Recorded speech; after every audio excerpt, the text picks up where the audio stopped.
मित्रों नमस्कार।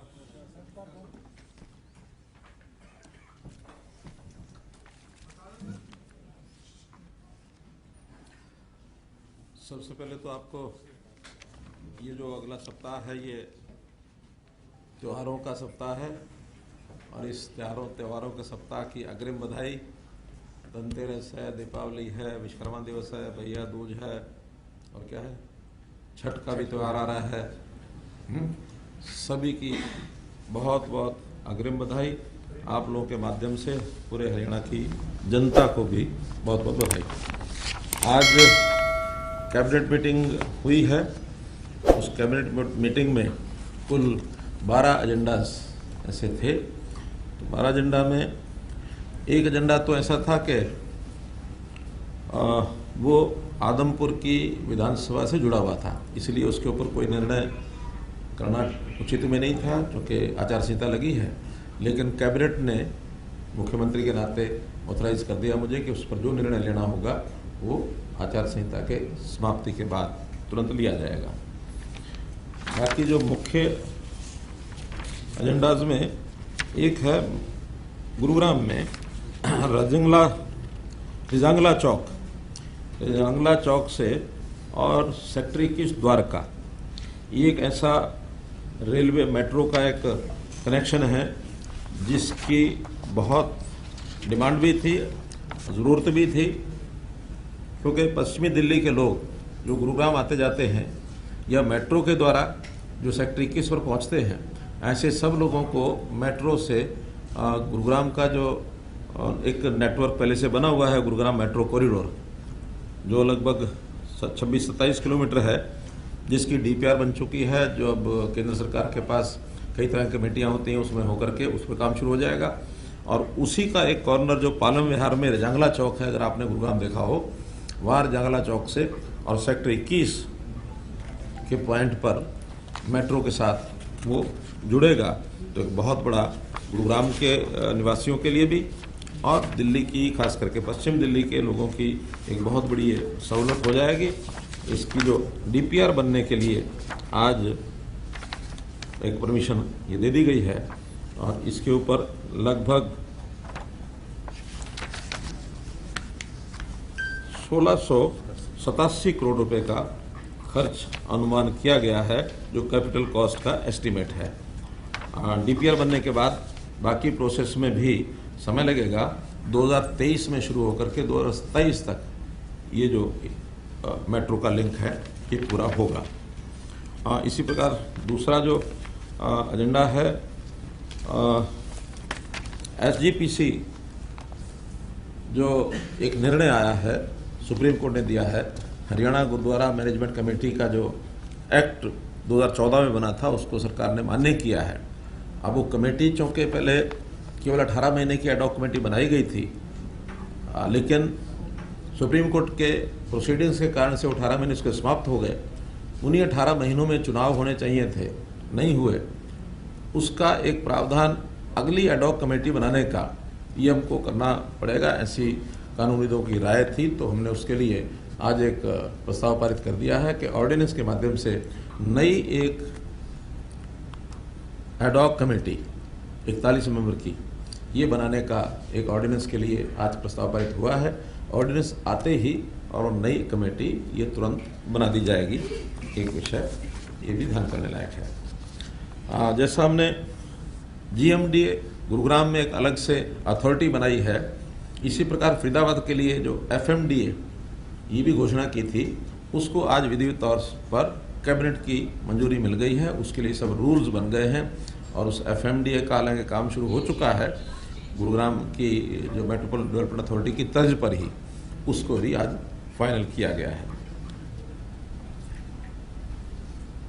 हमारे जो जेल्स हैं, प्रिजन्स में बहुत तरह के जो सुझाव आते हैं, उन सुझाव के आधार पर वहाँ के लिए कुछ रिफॉर्म्स ये किए गए हैं।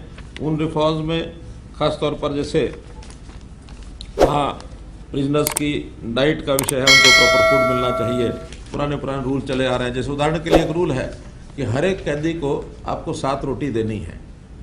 अब ये नियम पता नहीं कब बना होगा कैलोरी के हिसाब से ठीक है, शायद उस समय रोटी और दाल के या सब्जी के अलावा कुछ नहीं होता होगा।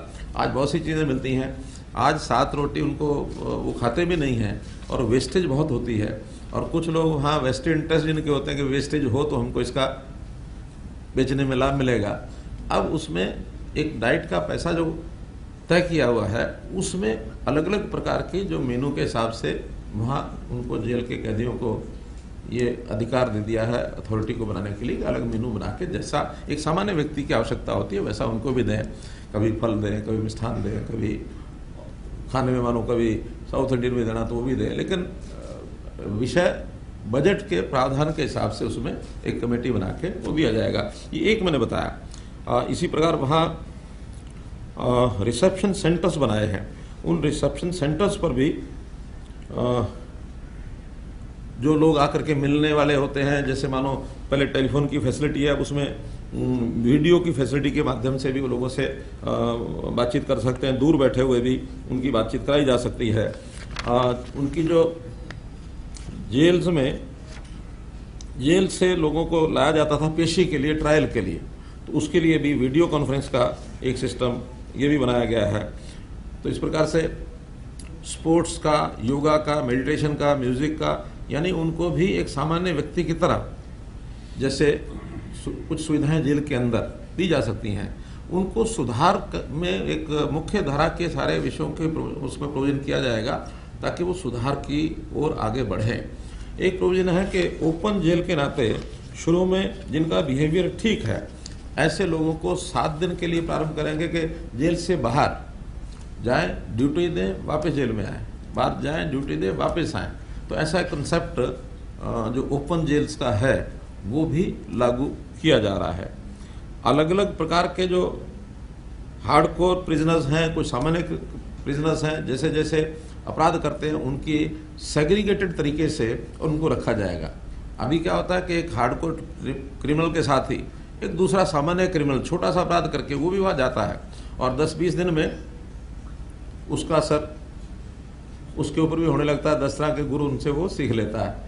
तो ऐसे सब अलग अलग प्रकार के अपराधियों को सेग्रीगेट करके रखा जाएगा ताकि एक दूसरे की संगत में भी वो न आए।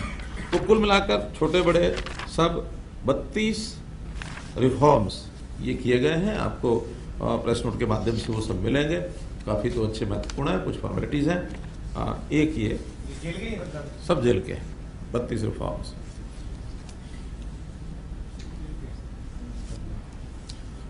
एक है एमएसएमई डिपार्टमेंट की ओर से, वो आया पद्मा।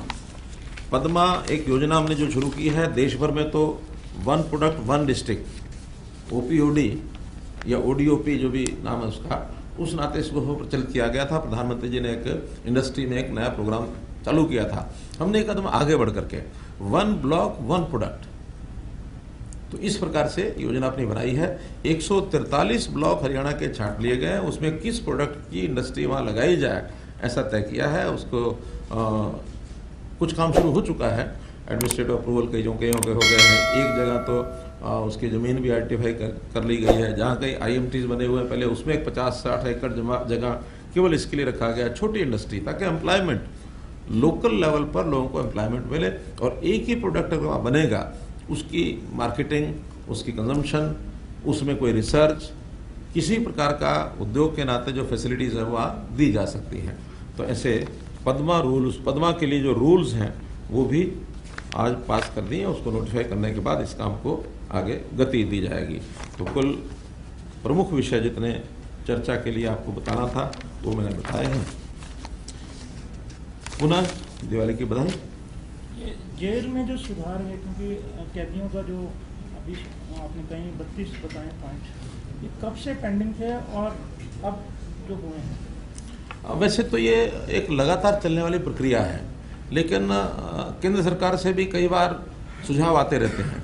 अलग अलग प्रदेशों में भी जेलों के सुधार होते रहते हैं। और जेल का अर्थ होता है कि जो क्रिमिनल है वो क्राइम करने से रुके, वहाँ बैठा बैठा क्राइम भी ना करे।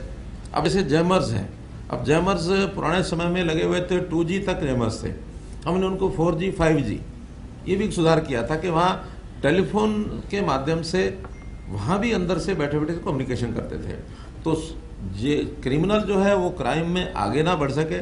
क्रिमिनल का व्यवहार अगर ठीक है तो उसको मुख्य धारा में लाने के लिए कुछ प्रावधान किया जाए, उनको सामान्य जीवन की बातें की जाए। तो मैंने बताया ये कोई एक जगह का एक समय का सुधार नहीं है, लगातार जो सुझाव कुछ तो लागू हो भी चुके हैं, लेकिन फॉर्मली उनको मैनुअल में लाने के लिए कैबिनेट में पास करना जरूरी है, इसलिए 32 सुधार किए। कोई एक दिन की प्रक्रिया नहीं है। डाइट मनी भी बढ़ाएगी?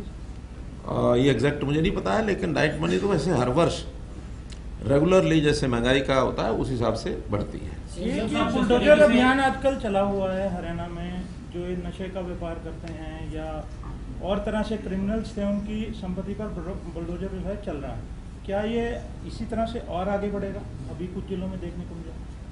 देखिए, कुछ चीज़ें ऐसी होती हैं जो किसी समय पर ध्यान में आती हैं कि किस चीज़ को कैसे लागू करना है, और लागू करने में सख्ती करने का भी अपना एक कानून के अंतर्गत बहुत से प्रावधान हैं। हो सकता है पहले लागू न किए गए हों। एडमिशन को हमने एडमिशन के सामने चिंता व्यक्त की है कि ये घटनाएं बढ़ रही हैं, फिरौती की घटनाएं बढ़ रही हैं, टेलीफोन चले जाते हैं, हाउस कॉल चली जाती हैं। हद तो तब हो गई जब एमएलएस को भी फोन जाने लग गए। तो इन सारे विषयों को ले करके एक हमारी मीटिंग जितने पुलिस ऑफिशियल हाई ऑफिशियल्स थे उनके साथ हुई थी, DG level, ADG level, IG level के लोगों की, होम मिनिस्टर में हम दोनों लोग बैठे थे उनके साथ, और उस समय एक निर्णय लिया गया था कि ये चीज़ें समाज के हित में नहीं है। आप कोई भी एक्शन लो, लेकिन मैसेज इसका जाना चाहिए। अब उन्होंने प्लान बनाई है, और प्लान बनाने के बाद काफ़ी लोगों को एक प्रकार से उनको आइडेंटिफाई किया है, उनकी बिल्डिंग्स को आइडेंटिफाई किया है। अब बिल्डिंग कोई भी है और जो किसी भी अपराधी की अगर है तो उसके सोर्सेज भी पता नहीं है। वहाँ तो केवल एक ही बात है कि आपका कोई एसेट है, उसके सोर्सेज क्या है, इतने में ही वहाँ मामला पता लग जाता है कि इनके सोर्सेज अपने कोई नहीं है, कई तो बेनामी हैं, और बेनामी में से इन्वेस्टिगेशन के बाद पता लगती है कि बेनामी नहीं है, फला गैंगस्टर की है, फला अपराधी की है। तो उसको तोड़ने का एक अभियान चलाया है। इसमें से समाज में मैसेज अच्छा है। जब तक इसका परिणाम अच्छा है चलता रहेगा, और परिणाम मानो कोई आगे बिल्डिंग ऐसी नहीं है या इस प्रकार की गतिविधियां रुक जाती हैं गैंगस्टर्स की ओर से, अपराधी की ओर से, तो फिर वहाँ उसके बाद चलाने की आवश्यकता भी क्या रहेगी।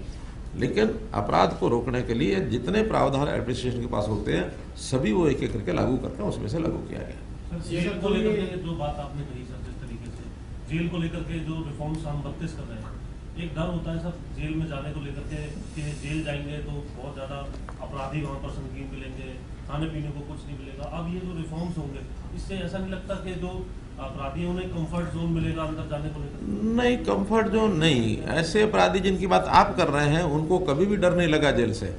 वो तो डर ये बैठ रहा जो अब बाद में बात बताइए, इससे डर बैठ रहा है। जेल में जाना का जिसको जाना होता है वो जाता है, जिसको नहीं जाना तो डरता है, वो डरता ही है।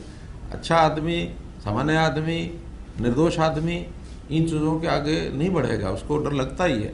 लेकिन जो क्रिमिनल्स हैं, हार्ड क्रिमिनल्स हैं, उनको आप कितना ही वहाँ जाके परेशान कर लो, तंग कर लो, उनको कोई डर नहीं लगता है। लेकिन ऐसे अपराधियों को भी अगर वो मुख्य धारा में आने के लिए तैयार हैं तो एक अवसर सबको देना चाहिए।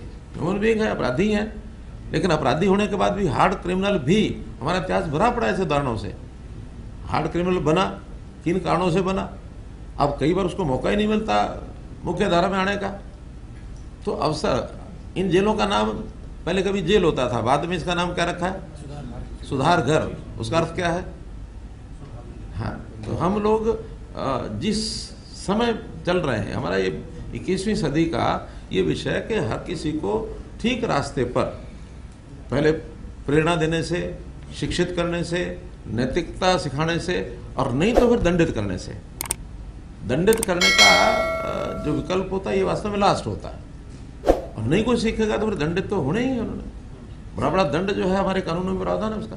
पिछले दिनों सर एक हरियाणा को अवार्ड मिला है सर। हरियाणा ने जो तमाम, हरियाणा सरकार ने जो सुशासन के नाते जो कदम उठाए हैं उसमें हरियाणा नंबर 1 पर पहुंचा है सर बड़े राज्यों में। तो किस तरह से देखते सर ये सुधार जो पिछले 8 साल में? देखिए, 8 साल से लगातार हम इन कामों में लगे हैं। आपको याद होगा 2014-25 दिसंबर को एक हमने घोषणा की थी सीएम विंडो की।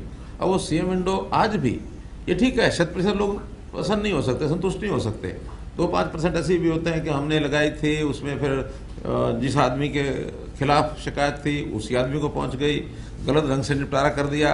अब उसके लिए आगे फिर रास्ते हैं, दोबारा से फिर वो शिकायत भी करता है, उसी की करता है, नहीं तो एफआईआर कराता है, नहीं तो सुनवाई होती है उसकी। ग्रीवेंस कमेटी में होती है, सब जगह होती है। मैं तो जहाँ जाता हूँ कहता हूँ कि जो पिछली ग्रीवेंसेज लंबे समय की सीएम पोर्टल पर रुकी हुई हैं या जो लोग संतुष्ट नहीं हैं, ऐसी भी 5 कंप्लेंट्स लगाओ।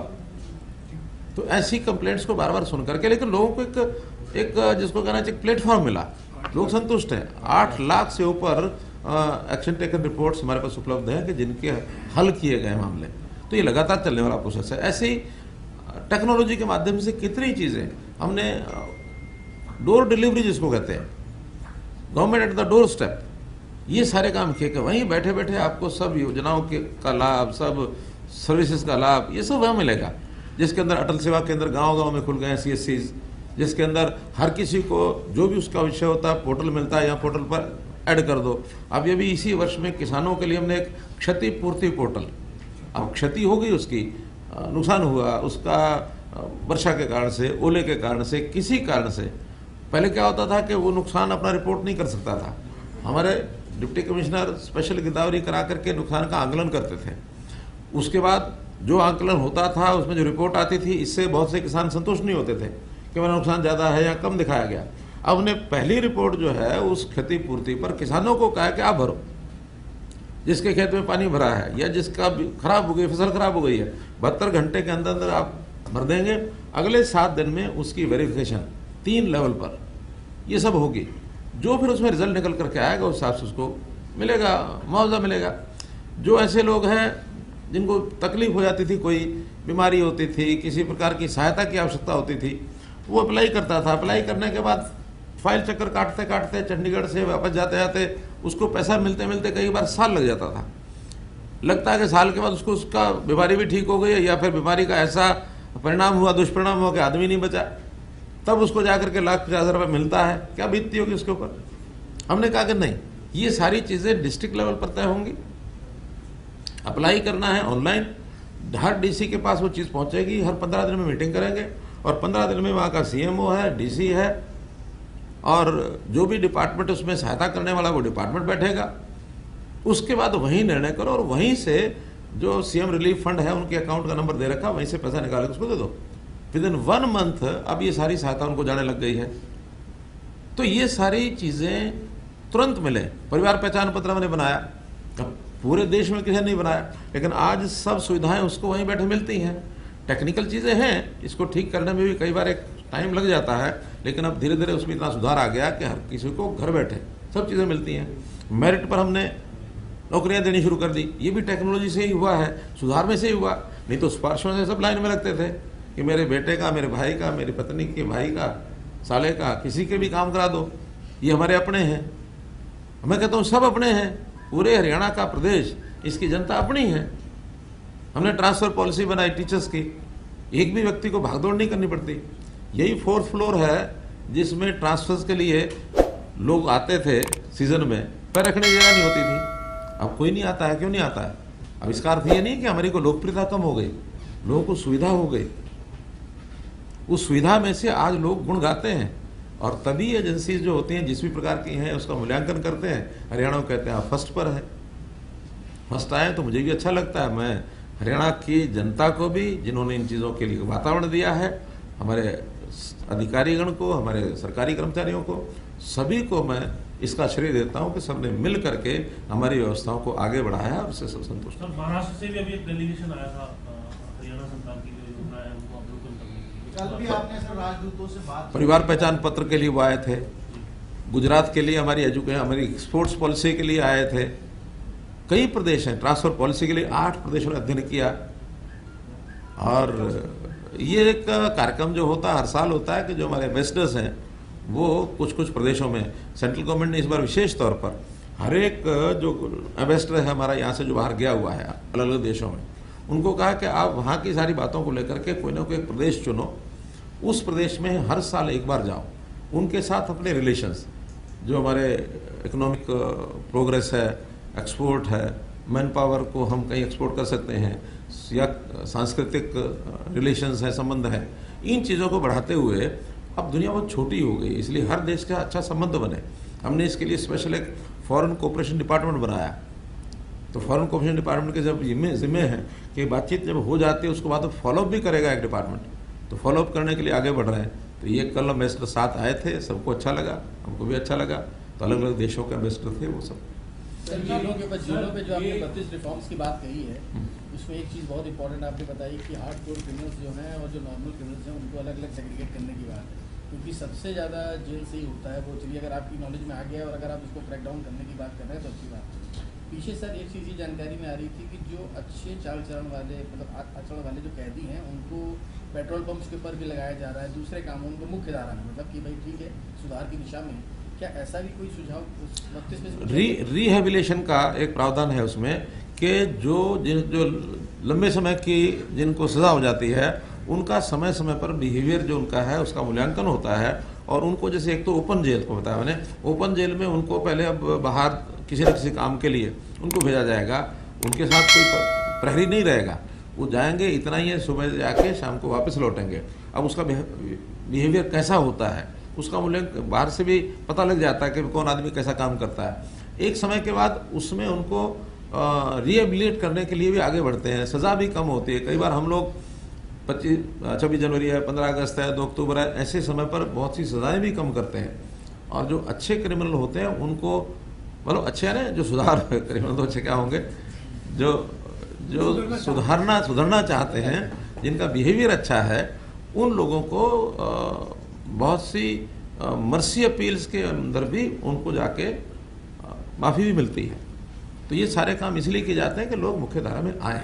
क्रिमिनल जो है जब तक वो क्रिमिनल है तब तक कोई उसके साथ रियायत नहीं। एक राजनीतिक सवाल है, मल्लिकार्जुन खड़गे कांग्रेस के प्रेसिडेंट बन गए हैं, काफी लंबे समय के बाद गांधी परिवार से कहीं ना कहीं दूसरा प्रेसिडेंट बना है, कैसे देखते? देखिए अच्छी बात है कि गांधी परिवार से बाहर से बना है, लेकिन इतना ही है कि पूरे कार्यकाल में या तो एक बार उस समय पहले बने थे, एक बार अब बने हैं, लंबे समय तक ये सिलसिला चलता रहे और वंशवाद का सिलसिला कैसे ख़त्म हो, आज डेमोक्रेसी में इसकी आवश्यकता है। इनको मैं मल्लिकार्जुन को बधाई देता हूँ कि भी वो देश की एक बड़ी पार्टी है, राष्ट्रीय स्तर की पार्टी है, उसके अध्यक्ष बने हैं और पार्टी को डेमोक्रेटिक तरीके से आगे बढ़ाने में उनका कोई योगदान हो, केवल पपेट बन के न चले, यही मेरी सलाह है। धन्यवाद। चुनाव को लेकर क्या दावा है, वहाँ पर क्या स्थिति है? आदमपुर को लेकर आदमपुर में 2024 से पहले का ये सेमीफाइनल माना जा रहा है। ये जो विपक्षी उम्मीदवार है वो इस तरह का माहौल वहाँ बना रहे हैं चुनाव मैदान में, तो आप जाएंगे? देखिए हाँ, मैं भी जाऊंगा, क्यों नहीं जाऊंगा, जाना ही है मुझे। और निश्चित रूप से ये चुनाव बड़े बिग मार्जिन से हम लोग जीतेंगे। हमारे पास दिल्ली की रिपोर्ट वहाँ की आती है और समीकरण भी सारे अच्छे बने हुए हैं, सब लोग काम में जुट गए हैं। हमारे विधायक भी आज से जाने शुरू हो जाएंगे, विधायकों की ड्यूटियाँ लग गई हैं। दिवाली के दिनों के 2-3 दिन के लिए छूट दी है कि भी 2 दिन अपने वो घर में रहेंगे, बाकी सब अपने अपने ड्यूटी पर जाकर संभालेंगे।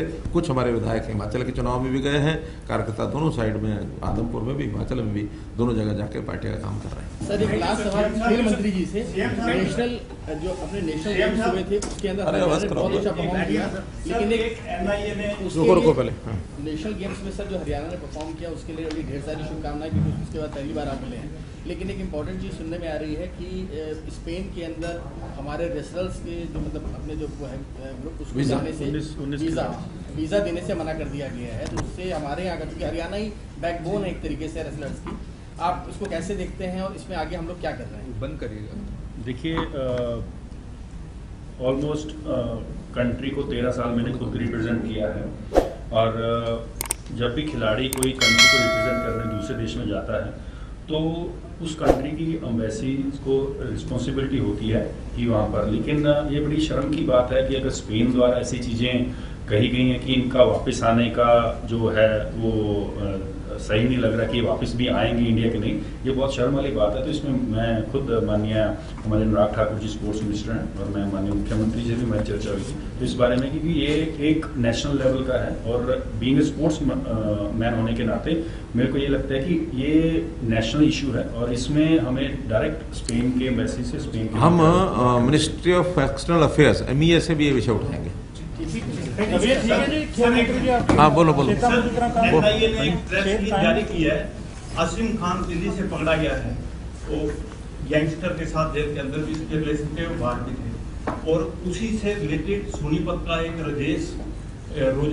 राजू मोटा पकड़ा गया है और उसमें जिक्र किया गया है कि वो इलीगल नेटवर्क को चलाता है सराउंडिंग सोनीपत से रेवेन्यू का भी हरियाणा सरकार को नुकसान हो रहा है, तो हरियाणा सरकार ने इस मामले में कोई कार्रवाई की है? देखिए जो एजेंसीज की रिपोर्ट होती है उसके हिसाब से जो भी क्रिमिनल है उसके खिलाफ सख्त से सख्त कार्रवाई करना ये हमारा काम है। एनआईए को मैं बधाई देता हूं जिन्होंने इस प्रकार के क्रिमिनल के बारे में जानकारी दी है। क्रिमिनल होना पाप है, लेकिन क्रिमिनल के खिलाफ कार्रवाई करना हमारा काम है। सर, आपको विजय वाली